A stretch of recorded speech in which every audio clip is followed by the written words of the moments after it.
اعوذ باللہ من الشیطان الرجیم بسم اللہ الرحمن الرحیم۔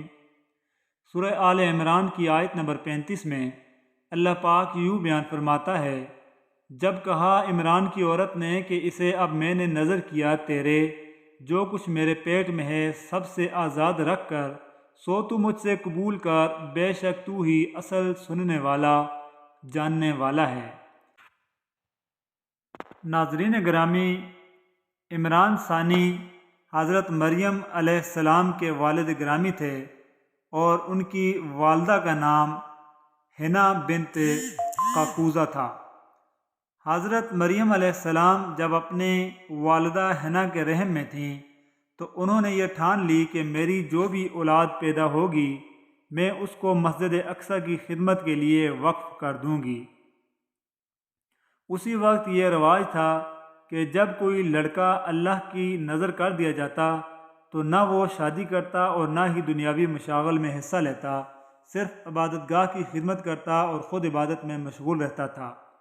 بی بی مریم کی والدہ نے بیٹے کے عطا کرنے کی دعا اس لیے کی تھی کہ رواج کے مطابق عبادت گاہ کی خدمت کے لیے صرف لڑکوں کو قبول کیا جاتا تھا، لڑکیوں کے لیے اجازت نہ تھی۔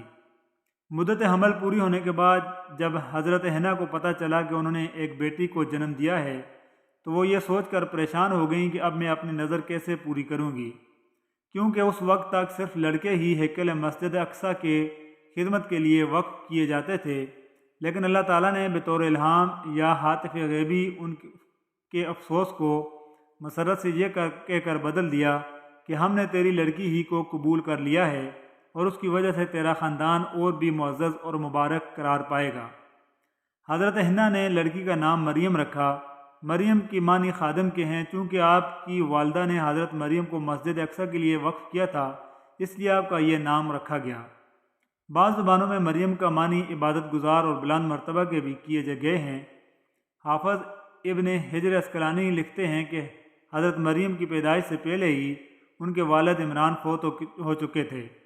ناظرین گرامی، اس دور کے قاعدے کے مطابق جس بچے کو مسجد اقصی کے لیے وقف کیا جاتا اسے بچپن میں ہی مجاوروں کے حوالے کر دیا جاتا۔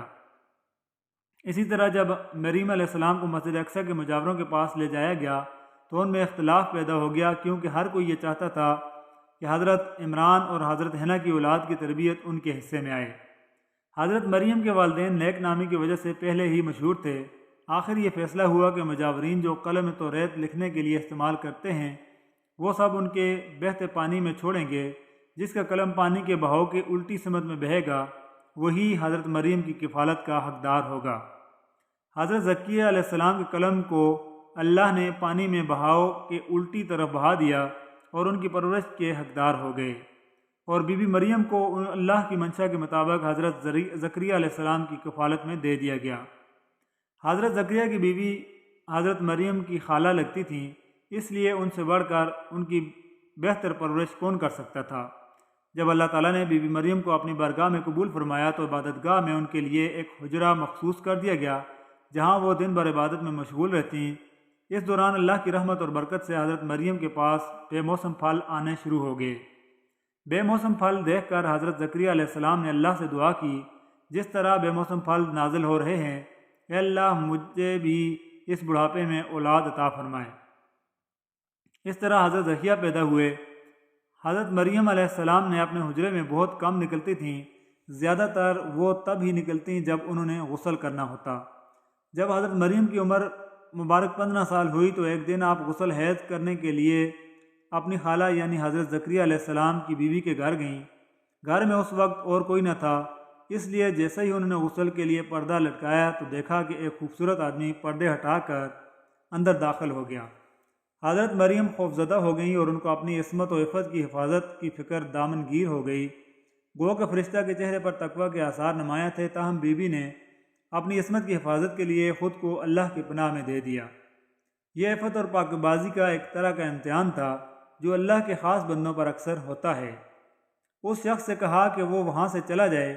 ان کی پریشانی دیکھ کر نوجوان نے کہا کہ گھبرانے کی ضرورت نہیں ہے، میں انسان نہیں اللہ کی طرف سے بھیجا ہوا ایک فرشتہ ہوں۔ آنے کی وجہ بتاتے ہوئے فرشتے نے کہا کہ آپ کو ایک پاکیزہ اور مبارک اور مسعود بچے کی ولادت کی خوشخبری دینے آیا ہوں۔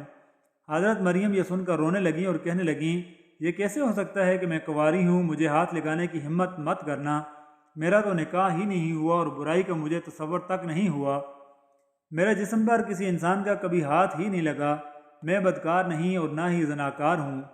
حضرت جبرائیل علیہ السلام کہنے لگے یہ اسی طرح ہوگا جیسے اس سے پہلے اللہ تعالیٰ نے حضرت آدم علیہ السلام کو ماں باپ دونوں کے بغیر پیدا فرما چکا ہے، اور حضرت حوا علیہ السلام کو صرف مرد کے وجود سے پیدا فرمایا گیا۔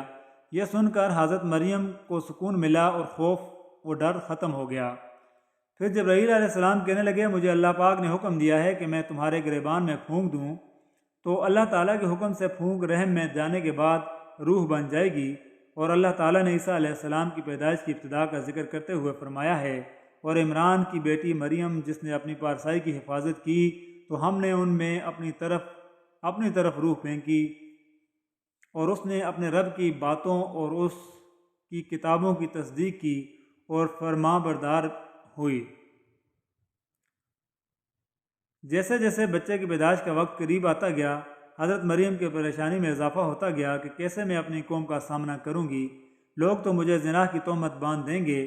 اسی خوف سے آپ بیت المقدس سے تقریباً 9 کلومیٹر دور جنگل کی طرف ایک پہاڑی کو کوہ سراح کی طرف چلی گئیں۔ اسی جگہ کو بعد میں بیت اللحم کہا جانے لگا۔ درد ذہ میں آپ ایک کھجور کے درخت کے ساتھ ٹیک لگا کر بیٹھ گئیں۔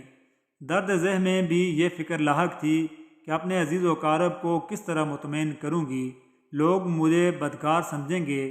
جیسے ہی حضرت عیسیٰ علیہ السلام کی ولادت ہوئی تو حضرت جبرائیل علیہ السلام نے وادی کے نیچے سے آواز دی، اے مریم پریشان نہ ہو، تمہارے پروردگار نے تمہارے قدموں تلے ایک چشمہ جاری کر دیا ہے، اور ذرا اس کھجور کے درخت کو ہلاؤ، دیکھو یہ تمہارے سامنے تر و تازہ کھجوریں گرا دے گا۔ اب تم اطمینان کے ساتھ یہ تازہ کھجوریں کھاؤ، چشمے کا پانی پیو اور بچے کو دیکھ کر اپنی آنکھیں ٹھنڈی کرو، اور اگر تمہیں کوئی انسان نظر پڑ جائے تو اشارے سے کہہ دینا کہ میں نے روزہ رکھا ہوا ہے، میں آج کسی شخص سے بات نہیں کر سکتی۔ 40 دن بعد حضرت مریم علیہ السلام اپنے بیٹے کو لے کر اپنے گھر آ گئیں۔ بس جیسے ہی نومولود بچے کو حضرت مریم علیہ السلام کی گود میں دیکھا تو پکار اٹھے، مریم تو نے یوسف سے زنا کیا ہے، نہ تیرا باپ برا اور نہ تیری ماں۔ ناظرین گرامی، یوسف نامی مرد حضرت مریم علیہ السلام کا منگیتر تھا اور حضرت زکریا کے قریبی تھا۔ اسی وجہ سے لوگوں نے یہ الزام لگانا شروع کر دیا کہ مریم اور یوسف حضرت زکریا کے گھر میں، نعوذ باللہ من ذالک۔ آپ کی قوم نے تان اور بدگوئیوں سے آپ کو بڑی بڑی ایذائیں پہنچائیں، مگر آپ صبر کرتی رہیں۔ روایت میں ہے کہ سب لوگ اکٹھے ہو گئے کہ آج مریم اور یوسف کے زنا کے جرم میں سنگسار کریں گے، لیکن اچانک حضرت مریم نے بچے کی طرف اشارہ کیا جو کہ اس وقت دودھ پی رہے تھے، جس کا نام انہوں نے عیسیٰ رکھا تھا۔ وہ بول اٹھے، میں اللہ کا بندہ ہوں، اللہ نے مجھے نماز اور زکوٰۃ کا پابند بنایا، اور جب تک میں زندہ ہوں مجھے اپنی والدہ کا حق ادا کرنے والا بنایا، اور مجھ کو سرکش اور بدبخت نہیں بنایا، اور اللہ کی سلامتی ہے مجھ پر، جب میں پیدا ہوا، جب میں مروں گا، اور جب دوبارہ زندہ کر کے اٹھایا جاؤں گا۔ یوں حضرت عیسیٰ علیہ السلام نے ماں کی گود میں گفتگو کرتے ہوئے جو اوصاف و خصائل بیان فرمائے، ان سے اس ناپاک تہمت کا رد ہو گئی جو ان کی پاک دامن والدہ پر لگائی جا رہی تھی۔